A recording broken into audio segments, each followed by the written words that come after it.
this is my review of Jojo's Bizarre Adventure.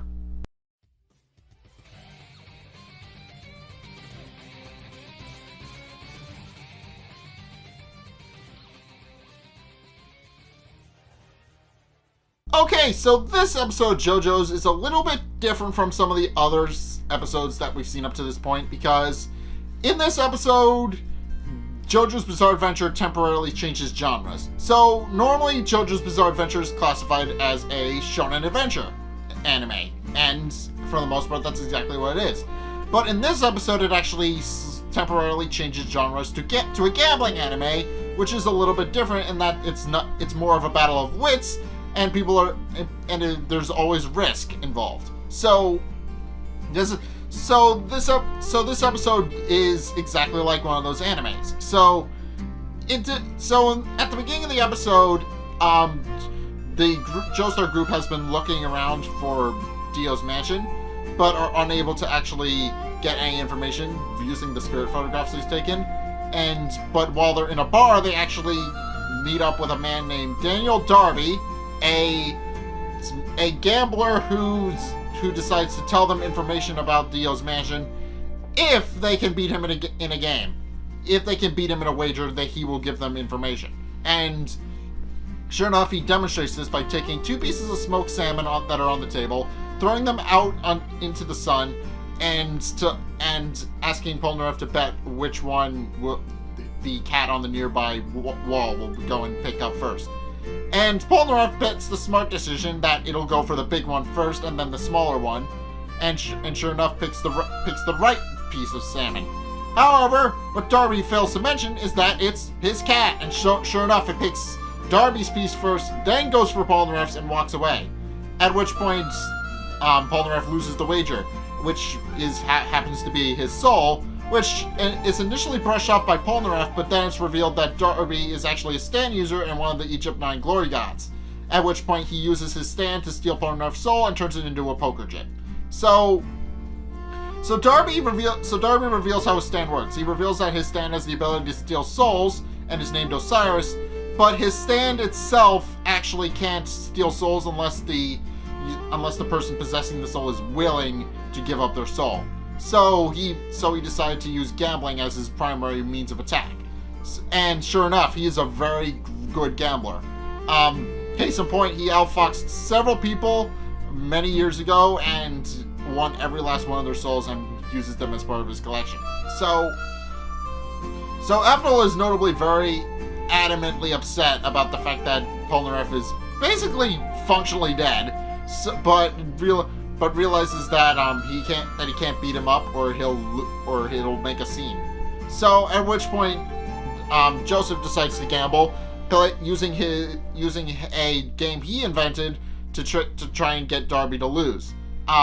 So Joseph's plan is that there's a glass on the table that's full of beer up to the very top and is at surface tension. And the game is that they have to put coins into the glass until the surface tension breaks and spills over. So the surface tension for the game. So the surface tension, if it breaks, whoever breaks it gives up their wager. So Joseph is very confident in his abilities to actually win. However, and even provokes Darby into getting agitated by purposely mispronouncing his last name, which doesn't sound like a bad thing, but in Japan that's a big insult, and that's the intention. It's intended for as it initially aired for a Japanese audience. Japanese people will understand perfectly what this means, because they know full well that purposely mispronouncing somebody's last name is a huge insult. It's basically the Western equivalent of the middle finger. It's their equivalent of the middle finger. It's like, hey, screw you, I'm gonna finger you now. And I'm not gonna do it on camera because that would be rude to you guys, but that's basically what the analogy is. It's the Japanese equivalent of giving somebody the finger, basically. So Darby does get agitated, and Joseph realizes that he most likely won, especially since he rigged it to use a little piece of cotton to squeeze droplets into the glass so that it couldn't possibly hold anymore. However, Darby is smart and actually does manage to fit one more in there, and Joseph is immediately taken aback and gives up his soul after acknowledging internally that he's lost. So Abdul is again upset and tries to beat up Darby, but Darby again explains to him that if he dies, the souls will go with him. So they can't really kill him, not yet, at least. But sure enough, eventually Jojo realizes what exactly happened. So Darby was eating what is shown in the episode to be eating a piece of chocolate. During the game with Joseph, he slid a piece of chocolate under the glass, which caused it to become unlevel, enabling him to fit one more coin in when there shouldn't be possible, and then moving out of the way so that the sunlight would actually melt the piece of chocolate and enable him to actually get the coin in. So Jojo realizes this, but realizes too late that they've already lost. So he decides to face off against Darby in his best game, poker, and that's where the episode ends with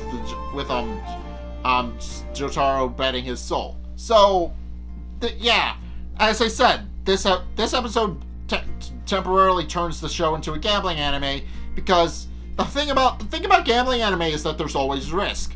In gambling anime, it's like it could cause something good to happen to a character, but it could not.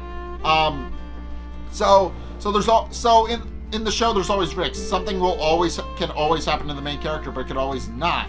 It's entirely, like, for example, there's Kaiji Ultimate Survivor. I forget the episode, but there's an episode. But that episode is a great example of a gambling. That series is a great example of a gambling anime, because it shows, hey, it might kill off the main characters that you know and love, but it might not. So gambling anime is basically, I'm willing to do whatever I want. It's basically nobody is safe.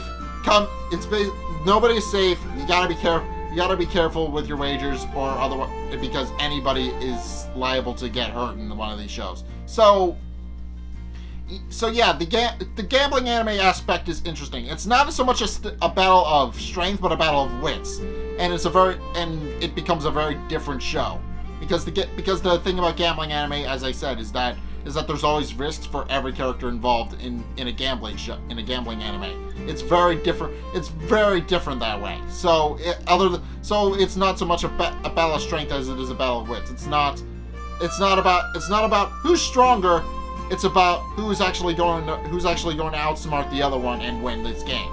So yeah, it's very different. And this is a very smart way to do this stand battle, because technically speaking, Darby is winning the fight by stealing their souls without actually fighting them. He's outsmarting them rather than out fighting them, which is a very different way of doing it. Especially since he admits that if he dies, the souls will be lost.